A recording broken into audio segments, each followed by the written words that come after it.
Hello and welcome muli sa another episode ng Aling Oday's Kitchen. Gagawa tayo ngayon ng sapin-sapin. And here are the following ingredients.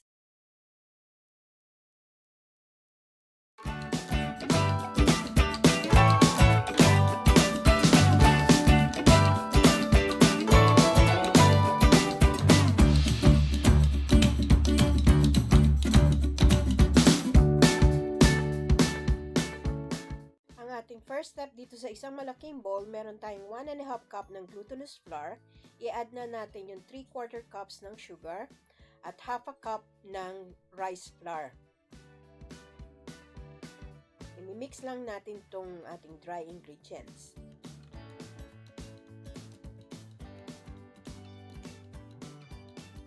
Ayan na, well mix na natin yung dry ingredients. Maglagay lang tayo ng well sa gitna at ilalagay na natin yung 1.5 cups ng kakanggata.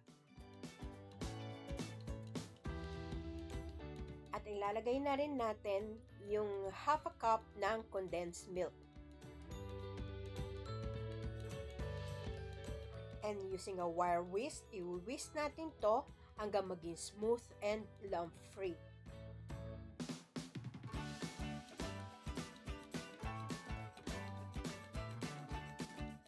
Nahalo na natin yung ating mixture.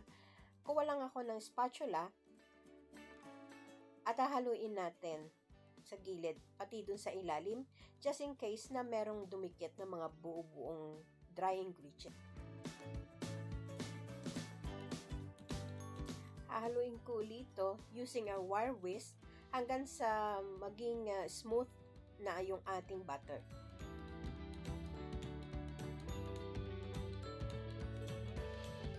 Ayan, well mix na yung ating butter. Meron akong 2 extra bowl dito. Hahatiin natin yung mixture into 3 portions. About 1 cup each sa isang bowl. Para ito sa different colors na ilalagay natin or different flavors.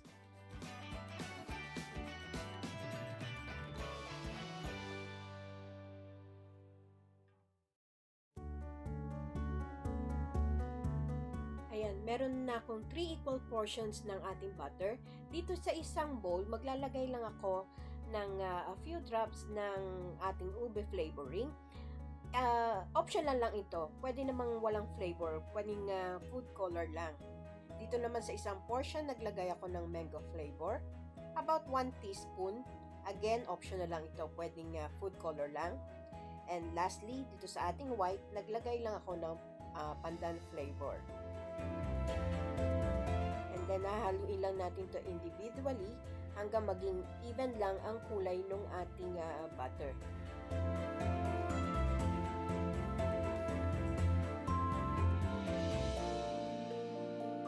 And then, after natin ma-mix, we'll set this aside. Ang ating next step dito sa ating hulmahan, mini sapin-sapin lang ang gagawin ko. Ibabrush lang natin to ng oil. Size ng aking mold ay yung pang cupcake lang. Transfer ko na yung ating molds dito sa aking steamer pot at ilalagay na natin about 1 tablespoon ng each color dito sa ating mold.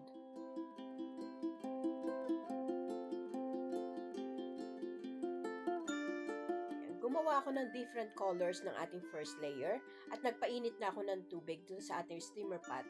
Yung takip, nilagyan ko lang ng towel para lang mag-absorb yung steam. Steam natin to for 10 minutes. After 10 minutes ng pag-i-steam ng first layer, kuha lang tayo ng stick, tusukin nyo lang sa gitna. Pag wala nang dumikit, pwede na ito. Then, gagawin naman natin yung second layer. Again, different colors yung ilalagay natin.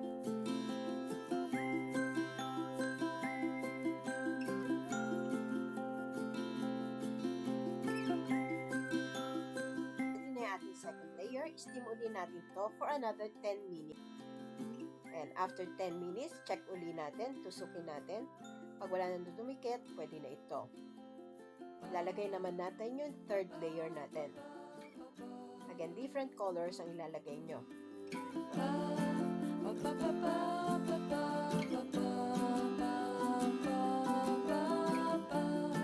Ito na yung ating last layer. I-steam ko to for 15 minutes. Ating next na gagawin dito sa ating small pan, wala tong oil, i-toast natin itong desiccated coconut. Ito yung pantatoppings natin. I-add ko na rin kahit mga 1 tablespoon lang ng sugar. Pwedeng yung latik din ang inyong ita-toppings. Para dun sa paggawa ng latik, tingnan nyo na lang yung aking video ng biko recipe. Ang link nasa description box. Paano gumawa ng latik. So, continue lang natin to hanggang mag-brown yung ating desiccated coconut. Ayan, mabilis naman nag-brown itong desiccated coconut. This one is ready. Transfer lang natin to at mag-proceed tayo sa ating next step. Luto na yung ating last layer. Ita-transfer lang natin to sa plate na may brush ng oil. Ito na yung napalamig nating sapin-sapin. Lalagyan na natin ng toppings nung pinost nating desiccated coconut. And there you have it, our mini sapin-sapin. Sana magustuhan nyo itong recipe na ito and share it with your friends. Don't forget to give us a thumbs up and subscribe to my channel. Ako po si Aling Oday. Magkita-kita ulit tayo sa aking susunod na video. Salamat! Bye! Please follow me on my Facebook page, Twitter, and Instagram.